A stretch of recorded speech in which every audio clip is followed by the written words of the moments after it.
All right, everybody, welcome to another video, and this one is going to be the 2019 end of year in review and layout overview video slash goals for 2020. So, anyways, I'm going to make this one short one because I'm battling the tail end of a cold. So, forgive me if my voice sounds a little cracked and I cough a little. It's technically I'm fine. I have no fever. I'm not contagious. It's just hanging on. So. Anyways, let's go ahead and get into it. All right, so the first thing you see, and I will have a layout update, but you come in, you got a whole bunch of sections. There's more in the background over here, which we'll get to eventually. But as far as prototype location goes, this is Logan, Ohio. Area is 1954. Brief history for those of you who don't know, the prototype is Hocking Valley. They were a coal hauler that went Columbus to Toledo and what's now Indiana, Ohio, over to Logan, the Hocking Valley Scenic over to Nelsonville, and then the Hocking Indiana Bike Trail clear over to Athens, and half ownership with the Kanawha, Michigan, clear over to Charleston, West Virginia. And then there were a whole bunch of branches scattered around Logan that were coal hauling branches. And a second area that went down south to Gapless and Pomeroy, and then came over and rejoined the main line east to Athens. So very big railroad. They were bought out in 1930 by the C&O. I'm proto-freelancing it as they stayed independent. So it's 1954 and they're still their own, wholly separate, own identity, own railroad. Anyways, this is Logan. This is a rehash of the old section. The last layout, the bench work was on that side. It came around and wrapped around here. I decided to forego doing that just because in a couple of years I'm going to rebuild this. I want something to get up and running and run trains and start doing scenery. I'm tired of bench work and wiring. So anyways, this is Logan. This whole thing is Logan. What you see over there is staging. There will be a backdrop coming right here, like that. That's why those are there. And what you see in front of you is the base. Well, you see a couple things. You see the base plate for Walther's Roundhouse kit. The turntable will be right there. This will be locomotive servicing. Those are parts for, if I can move the sheet, the two-track concrete coaling tower, which is just perfect for a mid-sized coal hauler. Not too small, not too big. So, this would technically be the main line westbound towards Columbus. You come in, you come through. You've got a continuous run connection. Operationally, it does not exist. That's just when I want to run trains, when people are over to show them off. I have that. Yes, it is an 18 radius. Ugh, too tight, but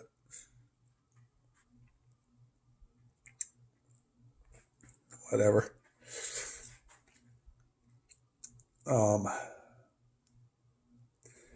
This is prototype reference. There were 2 yards in Logan. There's original yard across from the engine terminal. That was replaced by a much bigger yard, although from my layout I wanted both of them because one is for coal, one is for general freight. This is the coal yard over here. This is, let's see, Logan yard. Tracks 5, 6, and 7. This for now is an engine track until I get these laid in and I at least have somewhere to park locomotives. And these are industries along the back. This is going to be General Electric, which is still there. That'll be loading dock. I've got an old factory. I'm going to modify to fit that. And this is the coal unloading track. 3D printed coal unloading pit from one of the guys at the club will go, basically going to go like that. Except, right side up. And then this will sit over the pit, and that's supposed to be the conveyor that sucks the coal up. And I'll put some more sloping sides on that, and then put some shingle paper or something on there to make it look better. So coming in, this is your main line. This is the start of the siding. You have 2 crossovers here. So if you need to, you can have an engine parking on a train ready to leave from here, and you can use this. This is a runaround for spotting cars. And if you got a shorter length, you can use this first crossover here. If you have a longer length, then you can use this turnout entrance here. But come in. This is the main line. This is the siding. All the mainline turnouts have torus switch machines and toggles on the fascia. Control system is a Digitrax system. A Zephyr with a DCS 100. This will eventually be a station platform, and it'll be a concrete platform along here, and it'll stop about here. It'll resume between these 2 tracks, stop at the joint. This will be, from here over, will be concrete between the tracks, and then concrete between the tracks here, and then in between the rails here. That turnout and all through this is all going to be wood planking. So, sorry about that. Photos of the real platform I have shows all solid wood planking. That was taken about 1920, though, so I figured by 1954 they would have at least upgraded the platforms. Oh, apologies for the sniffles, people, and the voice, but backdrop. That was painted by my mom before she passed. So, very, very good artist. I'm not going to bother trying to paint because I can't get anywhere near that. I've got a couple friends that have done the backdrop up on Nolan's layout, so I'm going to have her come in and do the rest of the backdrop when I get it up. Hopefully match that. This up here will eventually be covered in valance and lining below and storage on top. It will be a duplicate frame over here on the air side, and then framing will extend all the way around over all this. So, a little bit left to do, but the big thing is I'm close to getting track running. Trains completely running. The last section left, but we'll get to that. So obviously this little bit of a town area. I've got a library kit that goes here. Yard office will go here. We'll have 2 industries. This one will go here, and the rest of this will be a caboose track. This is the other 3 yards. This is the general merchandise side. Tracks 1, 2, and 3. Your siding, your main line. This is your yard to siding connection. So theoretically,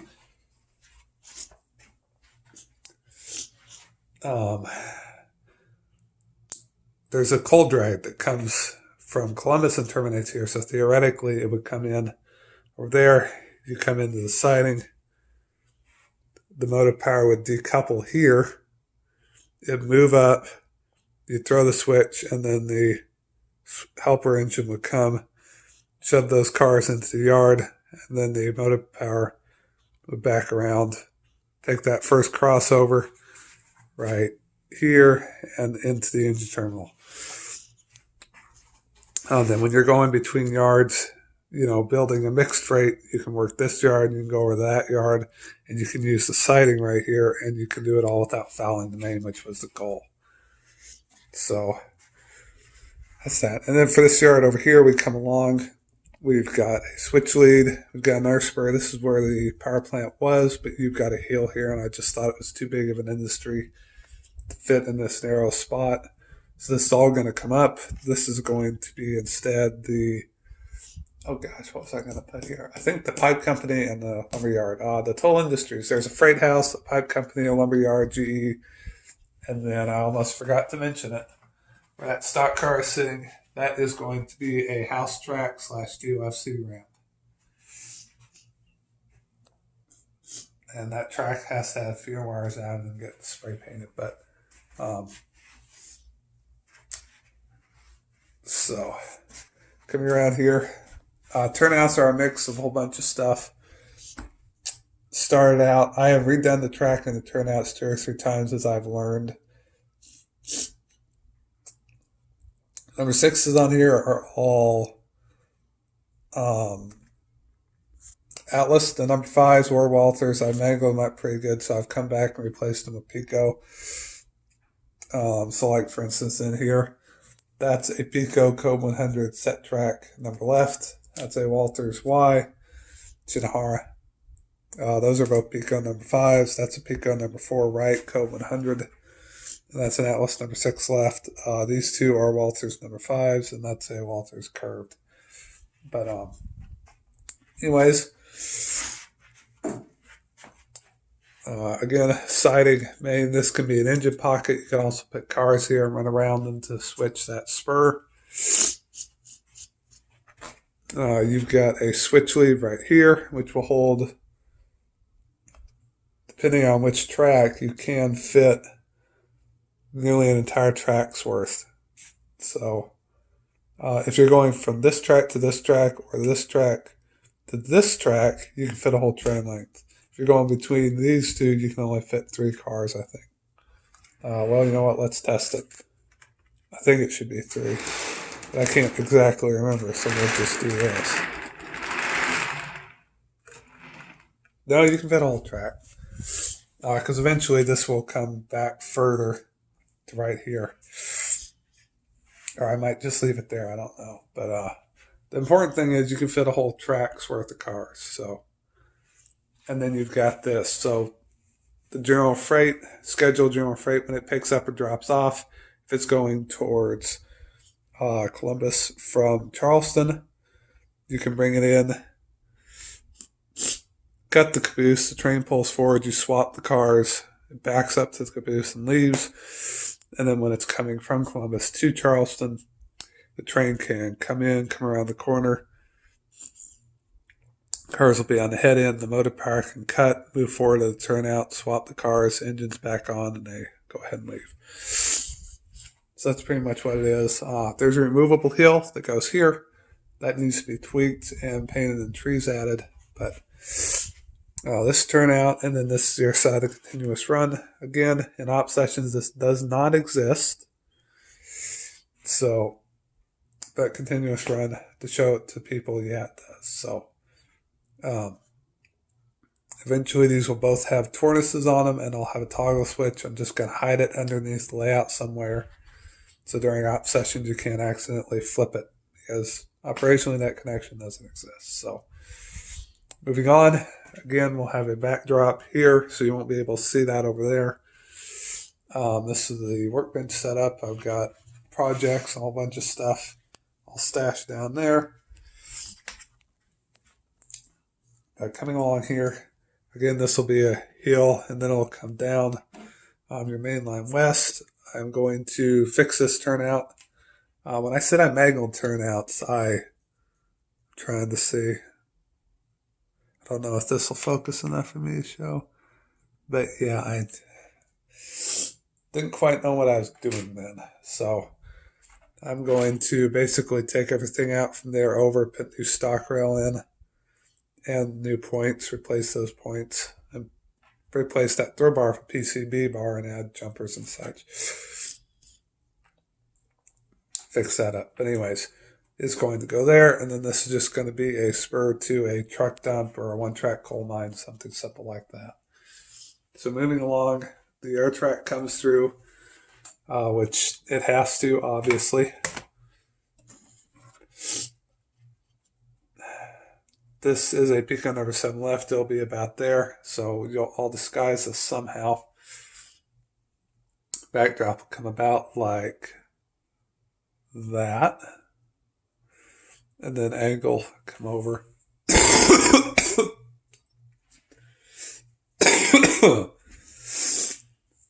Again, apologies for the coughing. But I think I'll have a little tiny culvert or bridge or something here. This was supposed to come all the way over. I measured twice and it still came out wrong. What do you expect?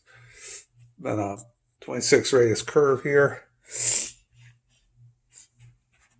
And then you come in, you have a number 5 right, and this is staging. So this sub-row bed needs to come up, as you can see. But in any event, this represents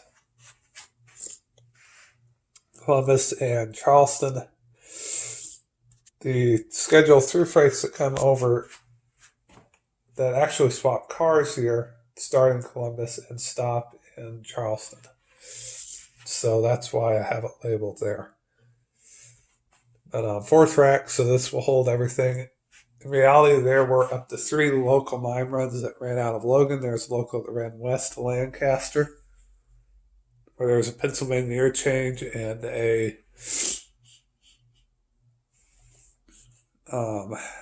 huge Edgar Hawking glass plant that is still there and still has, near as I can tell, the exact same track arrangement too, and is still active, still served. But for now, I'm just going to leave that out. I just wanted to simplify operations. When I'm by myself, I'll run it, and then this can represent Logan and Lancaster and whatnot.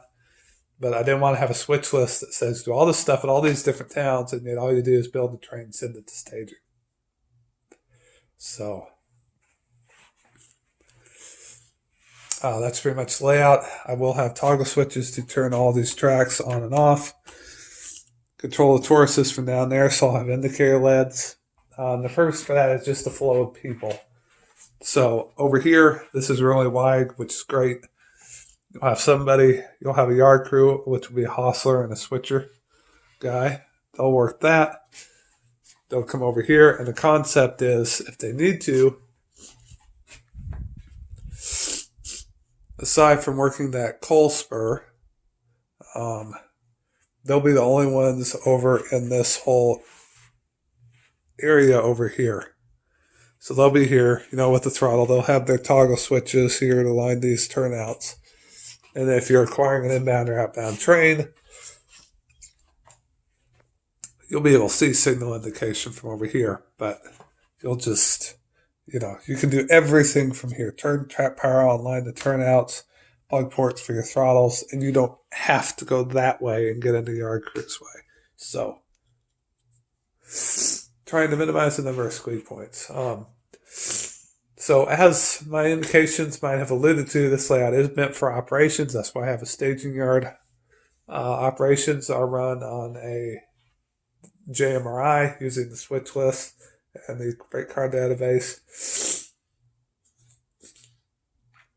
Before we moved, I decided to replace this layout. I was going to do signaling, so I had all the tracks subdivided into blocks. Oh boy. I will do that on the new layout. On the main line, the new layout is mostly going to be branch line though. So, and that's because I've always wanted to do Appalachian coal hauling. So, like 6-car trains, double header up a steep branch line, that sort of thing.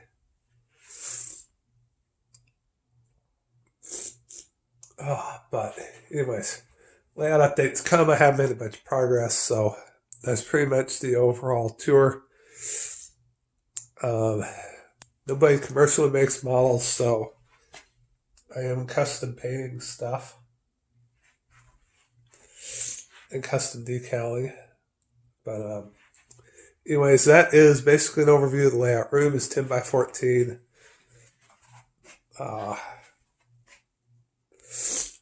And I will make a side note here. Note the amount of space you need to walk comfortably around it. All the way over here. And you've got this, which works, but I mean, I'm right there. So it's not comfortable for 2 people to pass. 2 people squeeze by, but not comfortably. So I know this is kind of the standard, everybody thinks, oh, first layout, 4x8, great. If you've got the space for it, then yeah, that's awesome. Honestly, in a 10 by 14 room, this could easily take up just the room by itself, and it would be nearly enough. If you've got smaller, if you don't have 2 foot on either side of a 4x8 to use, then honestly, for a first layout, I would really suggest going with modules around the perimeter of the room and just make it a simple oval, just around the perimeter of the room, and maybe a nice skinny peninsula to put a yard or an industrial switching area. I mean, for your first layout, just keep it simple. But Anyways, I'm already rambling. So, goals for 2020. This video is already at 19 minutes. And I'm going to kill myself. Keep talking. So, anyways, get this over with. Goals for the new year. First couple months, I want to get the benchwork section done, to track the wiring tied in. I will have signals over there, but it's going to be tied into the Taurus switch machine to show turnout indication. I'm probably not going to go for occupancy. I might. I've got an SE8C and a BD4 left over from the last attempt at signaling, so we'll see.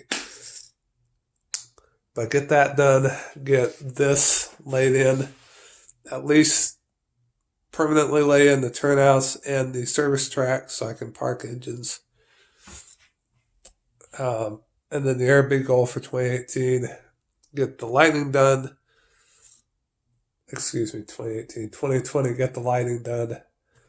And then for the rest of the year and 2021, scenery. I just want to do scenery. I want to get base layer scenery on, get the hill done, get the backdrop up, get it painted. I know this will never reach super detailed phase because that would take probably 6 years, and I ain't going to keep it around for that long. I'm going to replace it with the new layout, but I at least want a base layer scenery over everything. I want it to look good enough. More than a base layer. It doesn't have to be super detailed, but I want it to come in and look, people, first timers will come in and say, geez, this actually looks finished, sort of thing. And I want to at least get to that point on this layout before I start the new one where the scenery looks finished. We're doing ops sessions. I've got the lighting, the interiors done, all that stuff. So that is basically the goals for next year and a foreshadowing of 2022. 2021, excuse me. Anyways, apologize again for my voice and the coughing, people. A huge shout out to the new subscribers. You know who you are. I will mention you in the layout update. I don't feel like doing it on this one. Again, apologize. Just the voice and everything. Anyways, as always, thank you guys for watching. You know drill. Comment, like, subscribe. Click that bell icon. You'll get notified whenever I upload. Set it to all notifications. And also, don't forget to check out the links on the top of the homepage. I have a blog on fanfiction.net where I'm a railroad hobbyist, where I do behind the scenes stuff. I've got a couple of great layout blogs linked there as well. And then I also have fanfiction because, side note, I write fanfiction. So if you love sci-fi and basically a giant mashup of Narnia, Transformers, the MCU, Lord of the Rings, all rolled into one, check out the novel. I'm on the second book. First book was Narnia. Second book is Zero on the third. We'll finally get introduced to Tony Stark and S.H.I.E.L.D. and all that stuff. So the Transformers will come up and later on. But as always, thank you everybody for coming. Thank you to the new subscribers. Thank you to the old subscribers. Happy 2020. And I know Christmas is past, but hey, Christmas is because of Christ. So keep that in mind. And special late Christmas blessings to the other believers out there on YouTube. I know who you are. You know who you are. I know I have a hunch 3 or 4 of you who I keep up with are believers. But anyways, late Merry Christmas, Happy New Year. Thank you for watching, liking, subscribing. And I will see you on the first layout update for 2020. All right, everybody. Take care. Bye.